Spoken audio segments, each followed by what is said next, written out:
And this is All right. You're live. Service is provided by freeconferencecall.com. Please enter your access code followed by the pound or hash sign. You entered 27867. If this is correct, press 1. You are the only participant in the conference. We're live. So we're live. Okay. So Richard, why don't you start to take us through what we're expecting, and I'll just fill in. okay.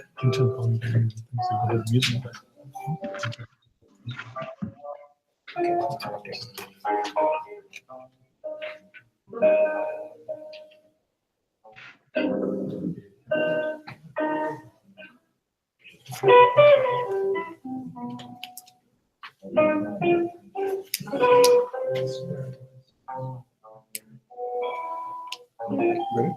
Okay, we got somebody. Dr. Monty Perez.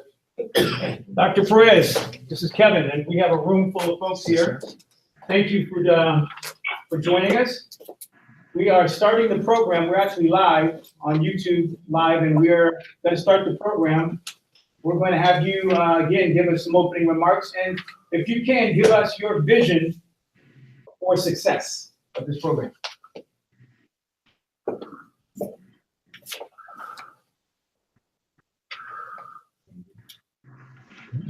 You're on mute.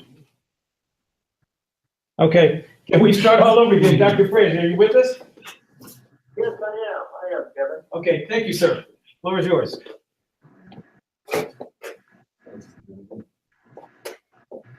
You all here? Yeah, we're all here, Dr. Perez. Oh, good. I wanted to welcome. Hello, Danny and Levin. Oh, good. Danny's with me too. My vice president, I asked him to join as well. He's our vice president of administrative services, and I want to welcome you all to LA Mission College. I'm sorry to join you physically today. I have an all-day chancellor meeting at district, but I want to welcome Mr. Mcneely. I'm glad you were able to come.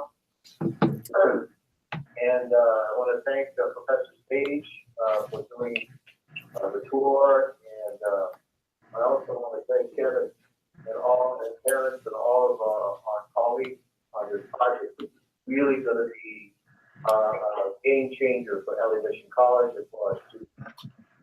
So I appreciate your time and look forward to partnering with you. Mr. Villanueva, do you have anything to add? Okay. All right, thank you. Someone else has joined the phone con? Yeah, good afternoon. This is Danny. I apologize for not being there. My son's been down at the school by 12:30 this afternoon. I had to pick him up. Okay. Great parents. Okay, well, with that, we're going to start the program. We want to acknowledge one of the reasons we're here is the gracious time and energy that's been spent by Mr. Tim Mcneely. He is a person who's obviously given us a chance to rally around his potential vision for a program that could actually be distributed and shared with not only K through 12 and community colleges, but also four-year universities. So we want to be able to acknowledge the fact that, again, without his contribution and vision, we won't be able to make this program a success. So without further ado, I'm going to turn it over to Richard and have him, again, ask Mr. Mcneely his thoughts. Hello, everybody. Richard Gant here. McNeely, can we have your thoughts? Sure. My thoughts. Well, first, thank you very much for all the stakeholders coming together and being here today and sharing with me and the extended team your vision. I mean, this is incredible. This is an incredible facility that we're having a chance to take a look at. You know, At&T has had a long relationship with many community colleges and institutions around the state. And we focus essentially on STEM and really in trying to ensure that the technology field reflects the vast diversity of our state. And because we know that there's much to be done to achieve our goals there. But not leaving that behind, but we also understand that as we evolve into an entertainment technology company, there's a huge transition that's happening in entertainment and technology as they converge. And the nucleus really of that is the Los Angeles area. As technology and entertainment are intersecting. And we really think that creates a unique opportunity for AT&T as a technology company, this great intersection. And we intend to lead the way there. But we haven't forgotten one of our core traditions, and that is to ensure that we bring others with us. And we're hoping that through this intersection of entertainment and technology, we can take our approach and really start to encourage diversity both in front of and behind the camera. And we think that this great new world that we're seeing with mobile entertainment and a real opportunity to create original content that really starts to create a different environment for filmmakers as we start to think in terms of content being distributed in a very, very different way, particularly on mobile devices now and short format content. We think that there's a real opportunity for greater diversity, again, both in front of and behind the camera. But we can't do that unless we have people trained in those areas. And we can't continue to do the same thing and expect a different result. We really need to bring the technology and the skills to the community so that we can create a pool of potential employers, not just for AT&T, but what we believe is really a changing industry. And we think that collaborative efforts like this are really on the front end of that as we start to shake up Hollywood and really start to create a much more inclusive environment. Well, thank you, Mr. McNeely. I understand that you are the president of AT&T California. And since California is leading the rest of the world and certainly the nation in development of content, this kind of college, this kind of feeding ground, what are your thoughts about that? Well, I think it's great. I mean, I think that this is where it happens, and if it's going to happen, it makes sense that it's going to happen in LA County. We're seeing a great deal of technology investment coming down to the Los Angeles area. In fact, I was on some commissions a few years ago where the technology industry here struggled with how do we kind of replicate Silicon Valley, and my advice and the advice of many other technology leaders was, you don't replicate Silicon Valley. I mean, do what you do best, and what you do best is entertainment. And what we're seeing is, as I said, this intersection now of entertainment and technology. What better place for that to really be born than in the Los Angeles area? In that, new filmmakers, new directors, producers, looking for new types of products, have now found out that AT&T is going to be a content provider. What does that portend for them? Well, I think that we are really at the precipice of a real change in how we think of content distribution. When you think about the scale necessary to distribute content for either a major motion picture or just a television show, you think in terms of what the vast amount of money that it really takes to pull something like that off. And as a result of that, you have major studios making decisions about who's in and who's not in and what can sell and what can't sell. Mm-hmm. But if you think about the way content will be distributed in the future, we're already starting to see through the likes of YouTube and others, and original content going over the internet, much smaller communities of interest. And I think with the data that's available around these kinds of the devices, the fact that ISPs understand and know how these devices are being used, how the content is being used, you can really start to create content that is much more focused on different communities of interest. And I think by that, then propel content providers and content makers in a direction that really starts to reduce the risk. And that's what I think that's where the industry is headed.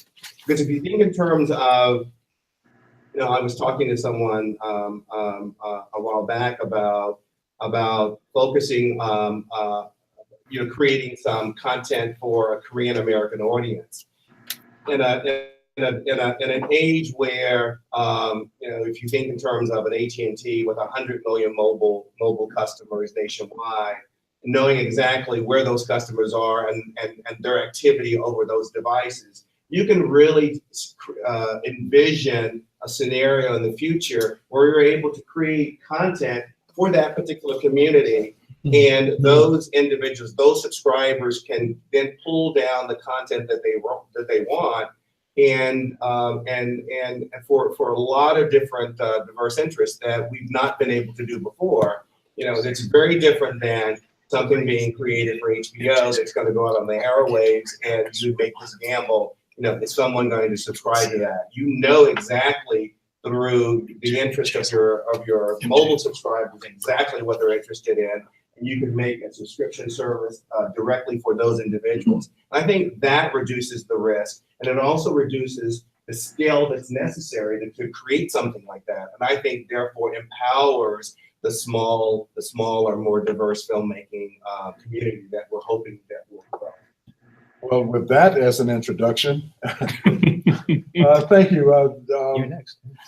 For us to find out, first off, that AT&T is moving into content providing is fantastic, and opens up the arena for students, certainly that would be at this college and that are able to see the kind of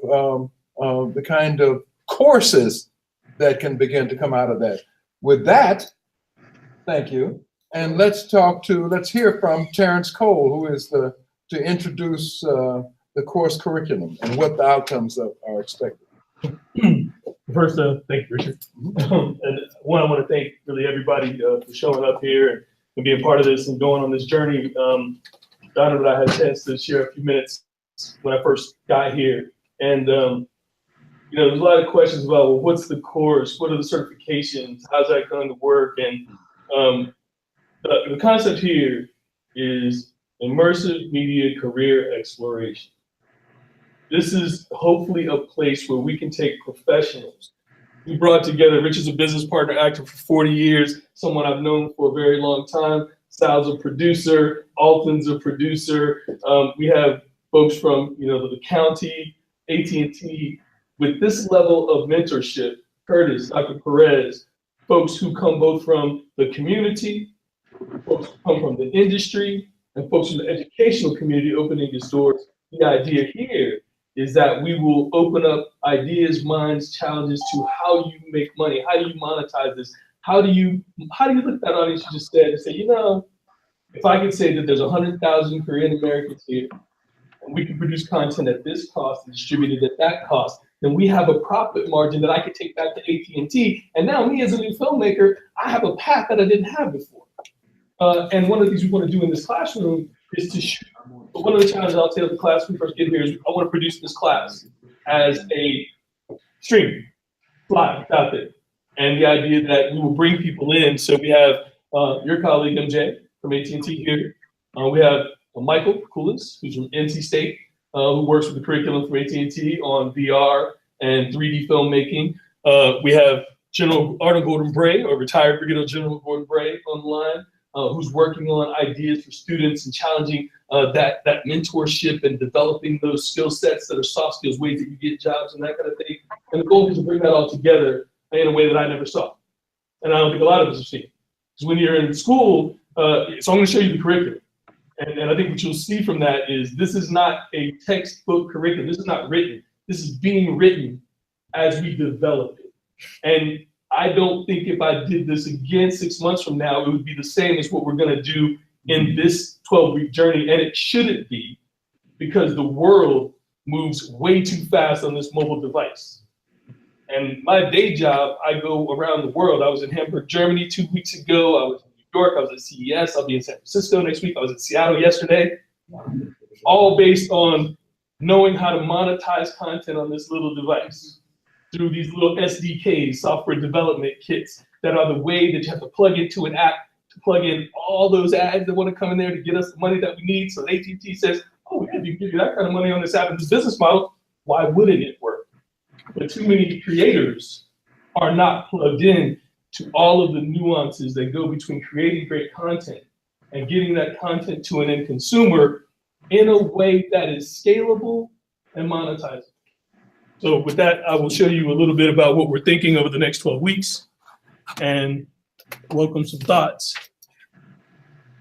So the idea here is a commercial media career exploration course outline. So we pared it down really to 12 weeks of instruction because we decided at the request of the university that we give the first 2 weeks in for recruitment. Yeah. So after today, I gotta get you gotta get students. We do have student number 1, Amber Allen. Well, Amber, have you committed to this class already? So we have 1 student. For me, I got one, we're gonna have more, because Amber will. I told Amber if I show up every Friday and only teach her how to do this, then we'll sure get her a job. But Amber has agreed to be part of this, and she matriculated from JFK Magnet School in their video filmmaking class, and she is now a freshman here for her first year. Along with this, you're taking digital video production and editing here. Yeah, and audio engineering, right? Audio. So, and then my hope is that we get some students who already have certifications in things like Premiere or Photoshop or Logic or all of the other tools necessary, because I want to pair up people who have the certifications with people who don't have the certifications, with people who may even have a business interest or social media interest, to form a team to then build content. The last 3 weeks, as you see here, is all about content iteration, showing up every week with an idea, produce it, come up with some ideas, screen it, and at the end of that, we will then screen projects from the teams, the students at the end of it in order to prepare something like AT&T Shape. And just a little side note too, if I may, that's Terrence, is that you brought up the certificate. So we're an Adobe certified training site too. So we do Adobe certifications here. We're kicking those back up this semester. So we do all the Creative Cloud. So we're doing Photoshop. Well, we can, but, you know. We're probably going to do Photoshop and Premiere and After Effects this semester. Okay. So that's, by the way, that's part of a grant that's free for our students so we do a workshop that trains them how to take the test. Of course, they've taken classes. So if you take an After Effects class, which we have this semester, After Effects, for those of you who don't know, is a motion graphics class. By the end of that class, students should be prepared to get a certification in Adobe After Effects, which is the industry standard for motion graphics for TV and film. So mostly TV. So that will kind of be paired with what Terrence is talking about. And one of the things that we would love to get from the group of folks that are here, what are the other certifications required in the workplace that should be integrated? And Dr. Perez mentioned to us that he would like to know, 1, the job overlays over the curriculum they have here, and then what are the other certifications that might then augment that, such that we prepare folks for what's in the real world. Because if you just say, hey, well, I have a certification in Premiere, and yet you're required to be a project manager and need to be PMP certified, well, what does that mean, right? And we talk about that kind of conversation. So I think there's a lot of things that you only learn on the job, and I would hope that some of the professionals that come in can say, well, how did you get here? And what were all those other roadblocks and other things that you didn't see along the way that you had to do? So the first course is the course overview and HR. What does it take to prepare for a career in media? So the place we really I want to start this is this is a career exploration. So I'm going to start with a conversation with HR on what do you need to do? What are the soft skills? How do you interview? How do you present yourself? How do you have a portfolio? How do you have all the things necessary? What's a resume look like? How do you present yourself to someone in the media space? The next one would be your digital footprint. Really the idea of what's your social media digital citizenship, understanding that everything you do within a social media environment has an impact on you. And these are the sort of preparation ideas there. So the first thing I do for anybody who I haven't really met is I'll Google them and see what comes up. And you should be prepared that anybody who's going to look at you today, either they're going to Google you or going to put you on LinkedIn, or they're going to look some other thing, or look you on Facebook if you don't have all those things. And they're going to get some idea of who you are. And you want to make sure that that idea of who you are reflects who you are, or at least who you want to be. Certainly not who you don't want to be. The next one would be a film trip to Heartbeat Studio.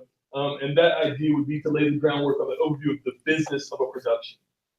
So we want to start with all those basic pieces and say, well, what are the business motives behind a production, such you can understand why you produce in the first place. And I'll quickly go through the remainder of the things here, but really, this is more, so we want to bring a content distribution guest speaker in. The Creating Reality Hackathon is happening at USC, and so that's a Monday through Thursday. So one of the ideas is that Monday, when they're getting all of the preparation for a Creating Reality Hackathon, get a group of folks over there to see what the prep is. I don't think we'll go through the hackathon, but the day of prep, when they understand all the tools available, I want them to see, one, what is a hackathon in the first place, right? Why do people do it? And then what are all these cool things that people get to play with in order to come up with Creating Reality? What's the next vision of things to come?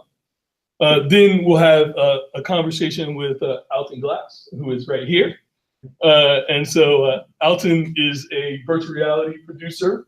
I have another producer with River Studios, a guy named Michael Mcneely, who's up in San Francisco, who will also come in. And at that point, I want to bring in Michael Kulis, who is from NC State, who has, again, the At&T curriculum on humans and virtual reality. So that week would really be about, if you see the hackathon, then that Friday, getting all the VR from professionals in the industry. Then content marketing. Campus is closed for spring break for 2 weeks, so there's be 2 Fridays that we're off. We'll come back. We'll pick up on content distribution. I think I did content marketing twice. I believe that's social media marketing.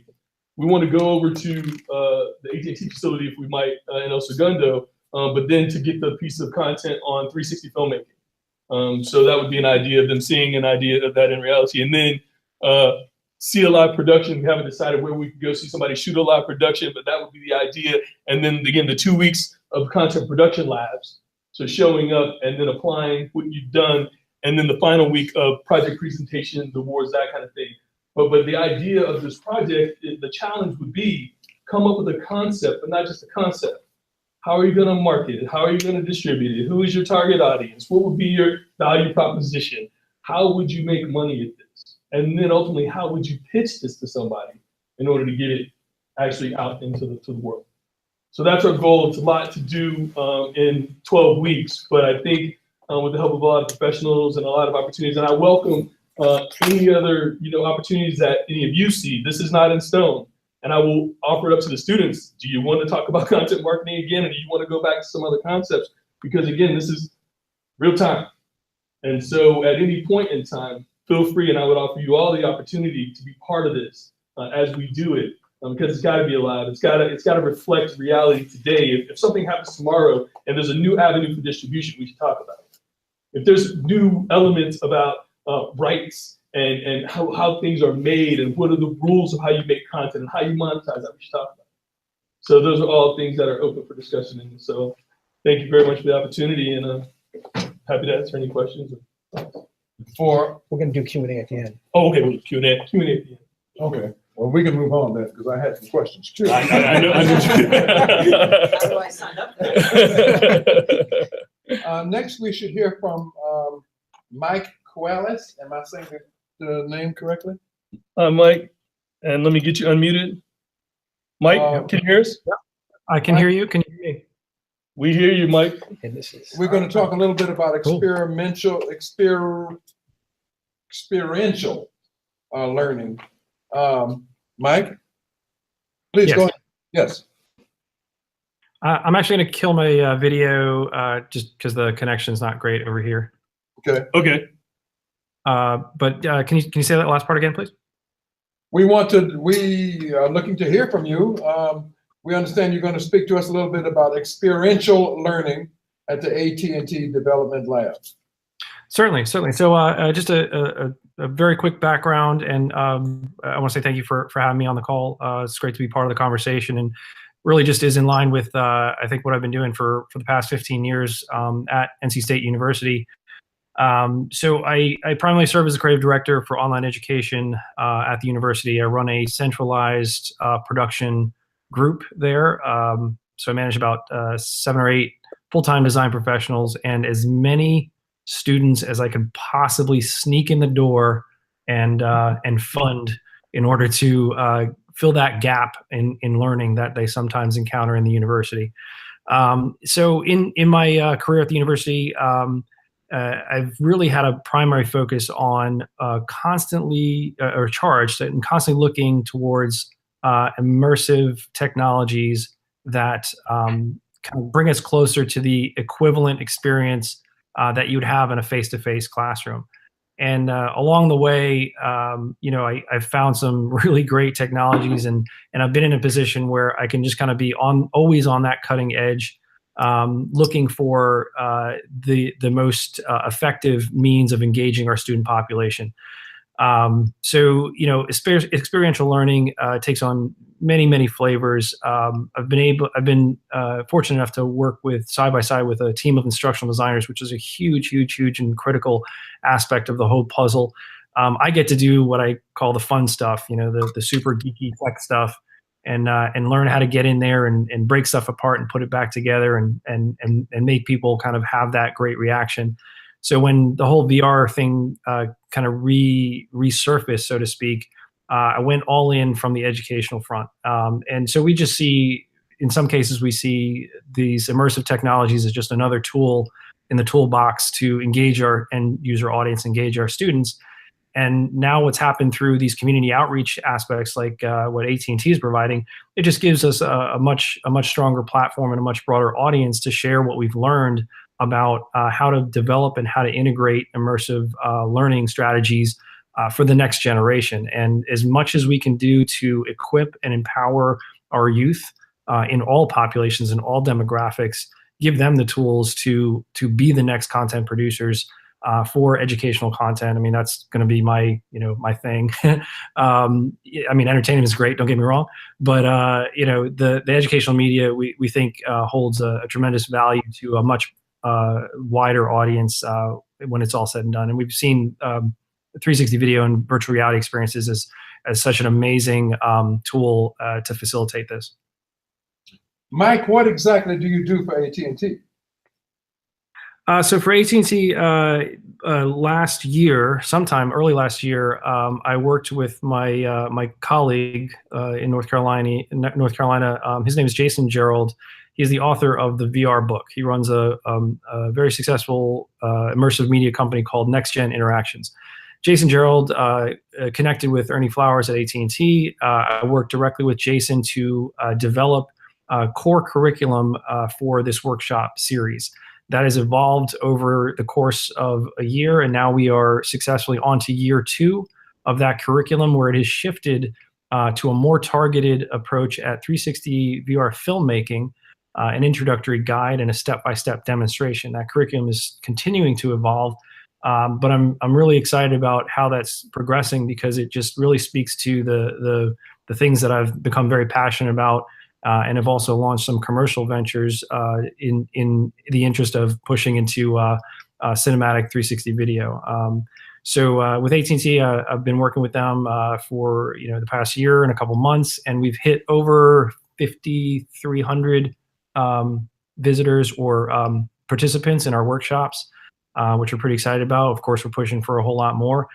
But the fact that we're getting into communities and we're reaching out to all populations and basically providing free access to some of the most advanced technologies and processes and workflows that exist today, I think is just a really and I went all in because I think it was very much in line with what I've done for most of my career.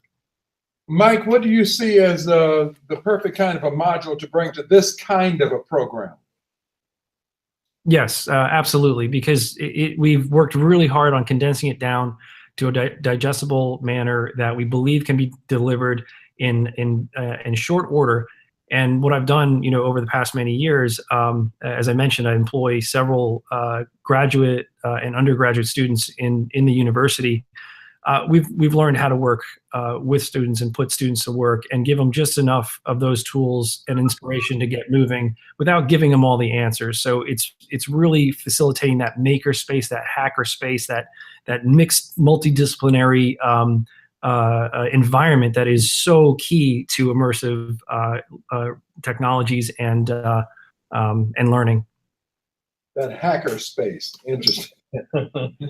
Mike, can you hold on, and we have some questions, I think, coming from our audience here. Can you hold on 15, 20 minutes? Of course. Can we bring forward Curtis Stage and to talk a little bit about the needs here at this time? Okay, so for those of you guys who weren't on the tour, I talked a little bit on the tour, and again, I'm Curtis Stage. I'm the full-time media arts, cinema photography professor here at Los Angeles Mission College. So for those of you guys who are online, nice to meet you virtually. I gave a tour of the facility. This is a brand new space. It's really exciting to have a space like this that opens up opportunities for students who have been primarily underprivileged. Coming in the northeast part of San Fernando Valley has not ever experienced a facility like this or programs at this level. And so we're really excited to be able to offer the programs that we do, get students out there. Like Ken said, I mean, Los Angeles is the center of the entertainment world, and there's no reason why our students now are not going to be able to get out there and compete.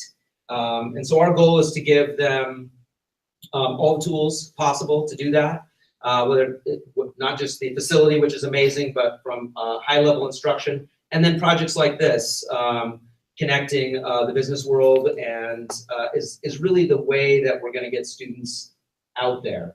We can only do so much in the classroom until we immerse students, not to take away the immersive part, but if we can immerse people into the business aspects and to the things that they don't get a chance to see in a classroom environment, we're excited about having those kind of collaborations.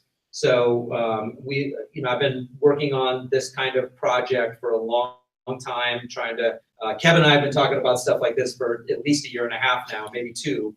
And finally, we're starting to put some things together. And I see it as a potential model for not just Mission College, but other colleges and universities in Southern California and possibly further. Terrence saying that the curriculum is loose. I think that is a good thing. We need to be able to, we have a tight curriculum here. So we need to have some coursework that is, kind of fast and able to kind of shift and bob and weave and kind of move with whatever we need it to do. So I'm excited about that students are going to have the opportunity that we sometimes are stifled by having curriculum this is set, this is what we do week by week by week. But being able to bring in exciting things that, 2 weeks from now, something could come up, but we have no idea that it even existed. We want to be able to bring that into the classroom. And so a project like this gives us that ability to do that. Let's see what else. I think that's it. Thank you guys all for coming out here. I really appreciate making the trip out here. We always have had, where are you guys at? Somar, where is that? But once they get here, it's beautiful. Right? When it's not windy, it's really nice. When there's no fires, it's really nice. And we had the fires right here. I mean, literally up against the side of one of our buildings out there. So, not this building. This building is highly protected. Yeah, I would have been, but our Vice President, Danny Villanueva, wouldn't let me even come near the camp. I called him, can I come? Can I come up? He's probably on the line going, yep, wouldn't let Curtis on there. I'm still, listen, I only have one kid. Thank you, gentlemen. This is our Vice President. The only thing I want to know is that it started today. Thanks, Danny. We're working on that. And let me tell you, Curtis knows me well enough to know the way I operate. So he can tell you, when I tell him we're going to do something, we're going to do it, we'll get it done. So let's put this in place now. You hear that? Love that. Danny said, let's put it in place now. Marla's our dean back here. Oh. Marla, if you could, we have our dean of our program. Say hello, back here. Dean. Marla snuck in. So Marla's here. She heard you say that, Danny. So let's put this in place. This is exciting, but most importantly, this will benefit. We're going to put people to work, and that's the major component. Yeah, I mean, when it comes. At the end of the day, students are our community benefit. Community benefit, everybody benefits. It's Exactly. so exciting. It's like I tell people, we're centrally located between the 5, 10, 118, and the 2. You're not going to get anyone that has that access. That's so We don't LA. even have traffic over here on this side. Yeah, that's so LA. Thanks, Danny. So yeah, so I'm excited that you guys are possible collaborators, and whether it's now on this project, in the next few weeks with this one, or if it's next semester, or wherever that is, we'll be excited to work with you guys. So thank you very much. Thank you. Thank you, Curtis. Curtis Stage, our host. Yes. Thank you so much. Next, let's hear from MJ. I will not begin to pronounce your last name. Perhaps you pronounce it for us. On the precise requirements to compete. MJ? Let me see. MJ, you there? How come I can't unmute her? Well, that's an interesting picture, though. Hello, can you hear me? There you Yes, go. we can. Hello? Yes, you're on. Hi. Hope everyone's doing well. So I'm MJ. I'm a recruiter with At&T. And just touching a little bit about, what essentially corporations or different companies are looking for when it comes to this, tech innovation type of space, whether it's content and entertainment or anything from, we talked about the hackathon. At&T just sponsored a hackathon as well last weekend for most of our data analytics and computer science types of students at USC. So precise requirements to compete, essentially, I recruit a lot of engineers in the software engineering roles, as well as our MBA students in our general management leadership development programs. And what we look for a lot is going to be what we're, considering and calling applied skill.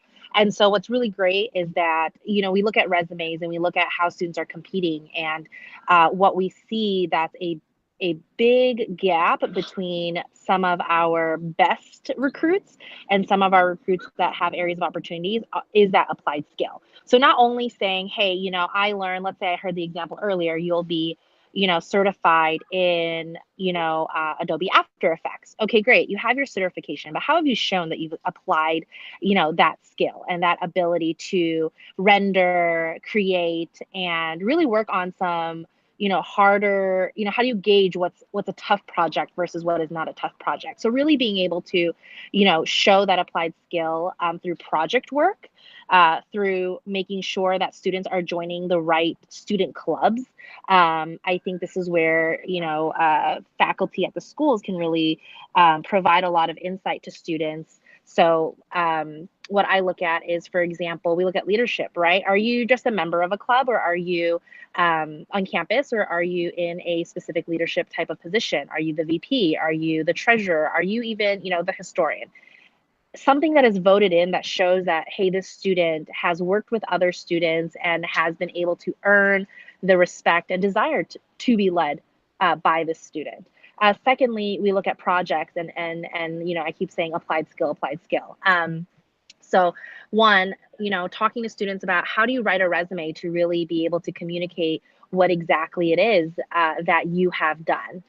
in both a technical and non-technical way. So if you use jargon in some type of, let's say you code in C++ or Java and Python, and you're talking about writing scripts, but how do you communicate that on a resume if a company has a non-technical recruiter, such as myself, that looks at the initial resumes versus you are applying to work for a smaller startup company that maybe the direct hiring manager is the first glance of that resume, right? So how do students compete in that space? And so I think that, when I was asked to join this call, it was to talk about, one, applied skill in order to compete, two, taking on those leadership activities, and then lastly is, to build that network. So even talking right now, we had Mike on this call, we have, Ken on this call, and through programs like this and through your universities and local colleges, there's going to be a lot of people that will be met. And I think taking advantage of those, if you don't ask,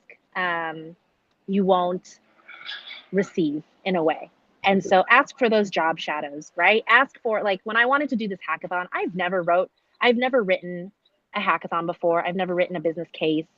I'd never organized a hackathon, but I knew it was something that we needed to do in talent acquisition. And so I asked for the budget and they said, yeah, go ahead, let's try it. And I think that if you can also ask for what it is that you want and what you need, that will go a long way too. A lot of students, when I ask them, you're a junior in college, whether it's a private school, a big university, or even a community college, it really doesn't matter what school as much as it is, how did you utilize your resources? And so I look at students at Cerritos College resumes, and then I look at students at USC. And there's going to be this specific student at both colleges that never did an internship, and it was their junior year. And I always ask why. Like, why didn't you do one? Well, I didn't know. Nobody told me.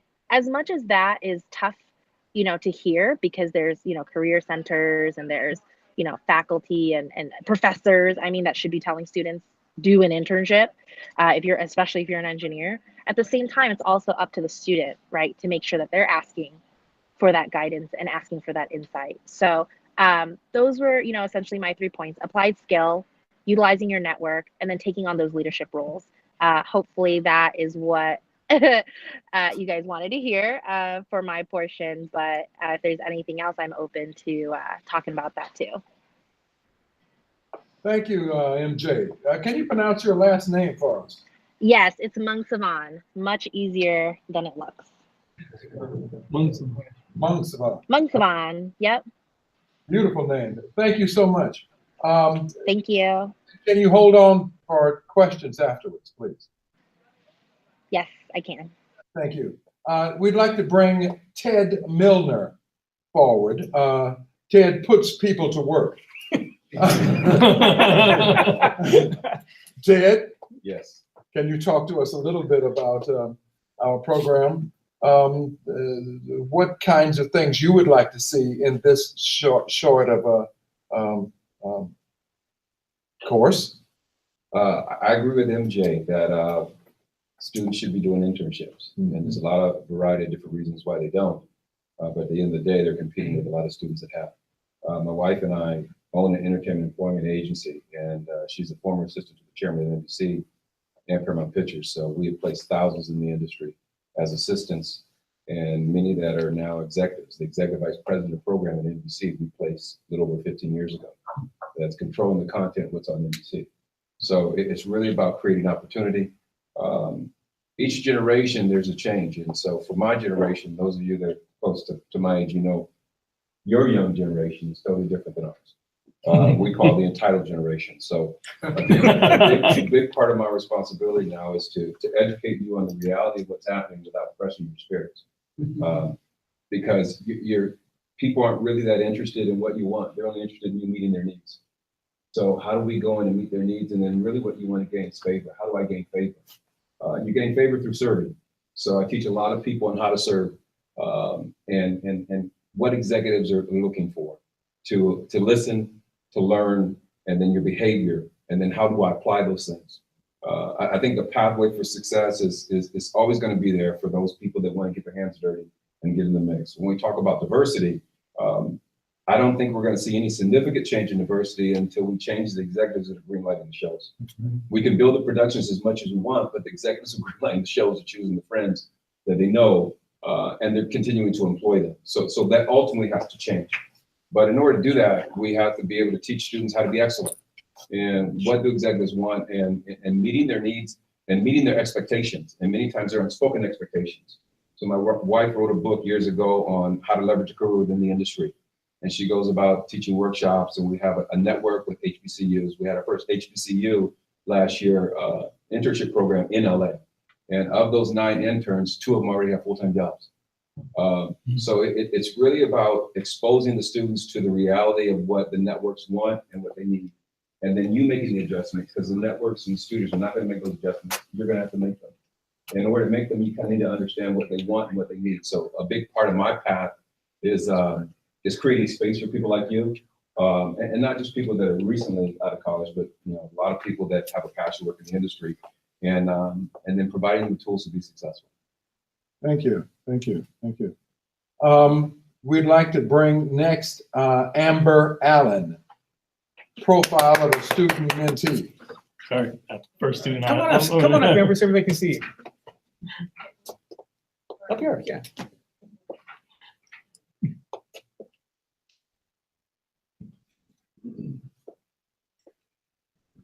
Hello everyone, my name is Amber. I'm a freshman. I'm going into my 2nd semester here at Mission. What are you looking to learn or experience? Well, I'm looking to learn everything. Nice. Yeah, I don't know. I experience like real world experiences because there's only so much you can learn in the classroom. So anything you can do to like get ahead of the game.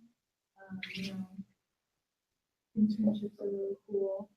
I was lucky enough to do an internship when I was a junior, and that was my internship at Full Screen. That was really insightful. I never really got to like understand how like a business works. So when I interned there, it was just like learning all the different departments and how they work. And after doing that, I realized like, this is something that I want to do. So now that I'm out of high school, I was looking to go to Kennedy. They have an amazing film program there. And my advisor told me about here, and even just touring around here today is just like so amazing. I remember like we would have field trips to like Chapman University, Loyola Marymount, and I just had this feeling like this is where I need to be. But here today, I have that same feeling like this is where I am. Like I really got to take advantage of everything that's being offered to me, and I think it's really amazing. And we'll get you into Loyola Chapman if you need to. Yeah. I'm teaching at Loyola. We'll get you in. We'll get you in. You got to be here first. Yeah, of course. No, I'm super excited to be here. Super excited to learn everything I can and just get all these different. It's really exciting. So the question becomes, you're here at a community college, Yeah. a fantastic community college, and all of the kinds of things that this community college has to offer. So the question becomes, where do you want to go? Because a lot of things have been suggested, and you can learn a lot of things. Listening to this gentleman, the whole studio executive path is very needed and necessary, but it's possible. Yeah. There's not the quick out, but there's the whole technician notion. There is the notion of directing and or producing. Where do you see yourself fitting in? That's actually something I struggle with myself. Mm-hmm. I know I have an idea. I want to go into the entertainment industry, but as I'm like taking classes, I'm learning that there's so many different opportunities out there. A lot of things that I don't even know existed. So that's why I've been really excited to come to school and like learn all of these different opportunities I may have and like all of the different pathways that I can go towards to be successful, because there's a lot of different things you can do in this industry to be successful. That's been really exciting. Thank you. Anybody else have questions for her? We don't want her to be a guinea pig, but I actually want to make a statement. one of the things that underpins our program is mentorship. And we're trying to teach these young people that mentorship goes both ways. And Amber is a perfect example of a mentee that has now become a mentor. She now works back with the high schools, and she's an assistant to her instructor, and no one has her to do that. She basically said, hey, I want to come in and help them. I want to basically make sure that they have a understanding of what's required for them to be able to get through this course and possibly get to where I am. So again, this is the spirit of what we really hope for in all of the students that we impact, is they have to serve, they have to give back. Many of them say, well, you know, what can we do? What can we give back themselves? So again, I want to just make sure that we get this particular kind of spirit embodied in our program. So MJ or Ted, do you have anything that you can, you know, give words of encouragement to? I would just encourage Amber to be aggressive and be assertive. Don't be afraid to ask. You seem kind of like a quiet person, a little bit reserved and probably cautious before you tread, but you know, that may be a little uncomfortable for you, but don't be afraid to ask. You'll know when you've overstepped your bounds, but if you're going to err on asking. That's great. My suggestion as an actor,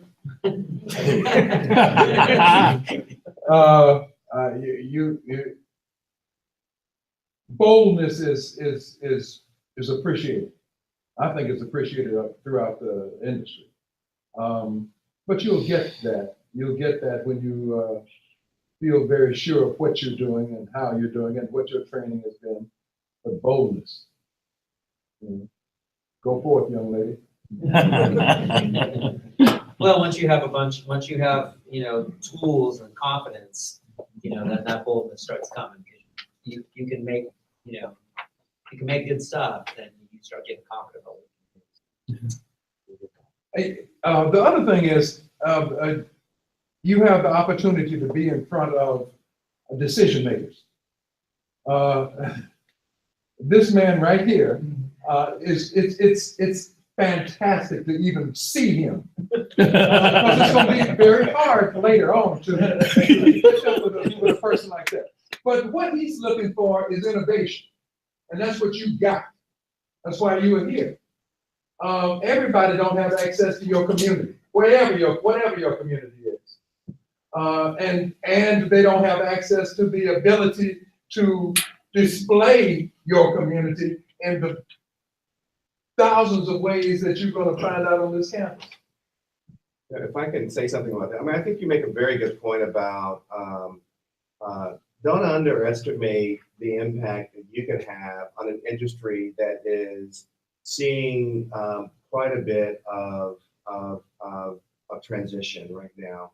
I think with, you know, one of the things that we're seeing with millennials now is you consume entertainment in a very different way, and the studios and the distributors are all trying to figure that out. Yeah. And you know, YouTube has really captured something in the sense that short format content has been is really changing the world, but it's been user created content.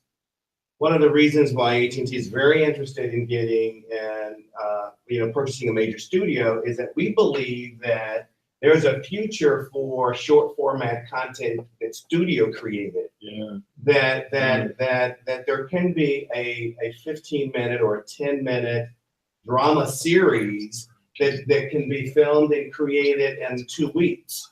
And you think about in terms of blowing up the studio model, that's something that's very different. And when we talk about the ability to be able to greenlight or to be able to create something when it goes directly to online, it's very different than creating something that's going to go into a movie theater. And I think that that really starts to open up a very different cost analysis, the scale that's being created. I think that is something that millennials can really inform the industry on. And that's the unique way of consuming content. And I think that's the future. So my dear, you're the future. And the president. And the president. Thank you. Anyone else? Yeah, good question. At the school that you went to, did you mention that there was multimedia classes that you took? Yeah, well, so I went to John F. Kennedy High School and we had a architecture, design, and filmmaking magnet. So your ninth grade year, you're in this, I think it's called art history class, where you kind of go through a project for each different one. And then at the end of the year, you choose what strand you want to go into.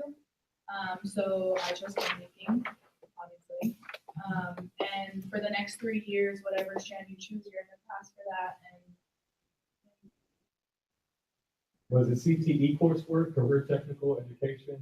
It falls under that, yeah. Okay. And so the course that you guys are doing, that the kids that get high school credits would then qualify, would be pre-qualified? If their high school students take this, the class that we're doing, I mean, because we're doing a not for credit class here. Right. But, yeah, so right now it's gonna be students that have gone through because we're a career technical education program. Okay.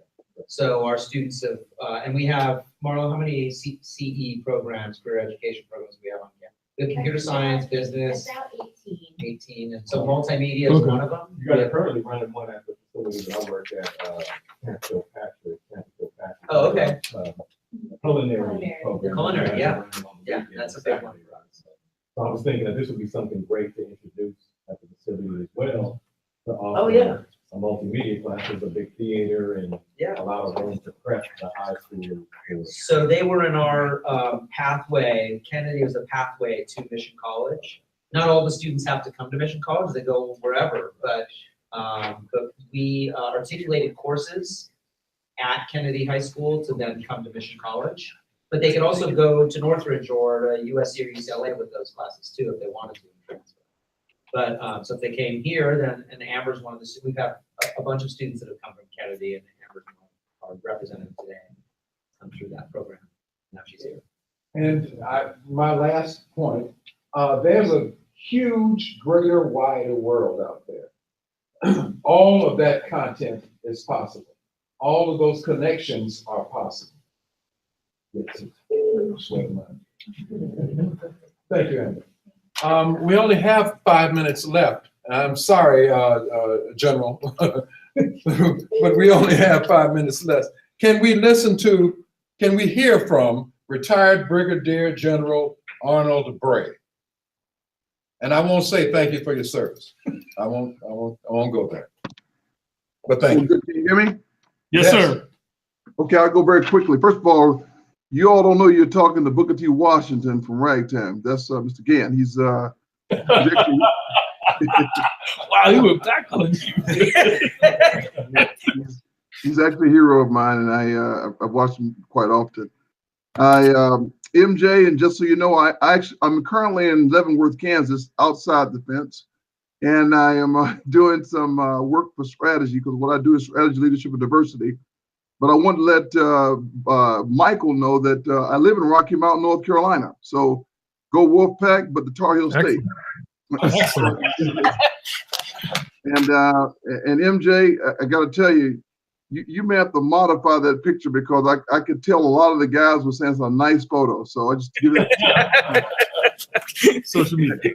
Now, all that said, I do a lot on strategy, leadership, and diversity, and I've been working with Dakar and both Terrence and, of course, Kevin for off and on for about 8 years. And you may not recall, Mr. Gant, but you and I spoke several times, and have been part of several teams. When we were at via this mode more often than not. I come out to Compton a couple of times to talk to some of the kids there. Amber, you are a very fortunate woman, and because you don't realize it, but you've just had 4 interviews. True. You know, and because what will happen is your name's going to pop up, they're going to see your face, and everyone there is going to say, I can work with that. I can do that. She's got what I need, and people are going to start to steer you in the right direction.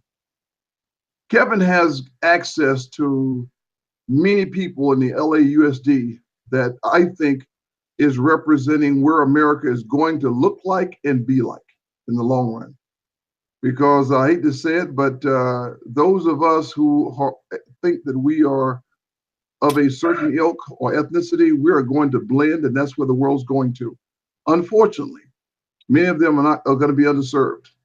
And with that, there's a culture that's emerging.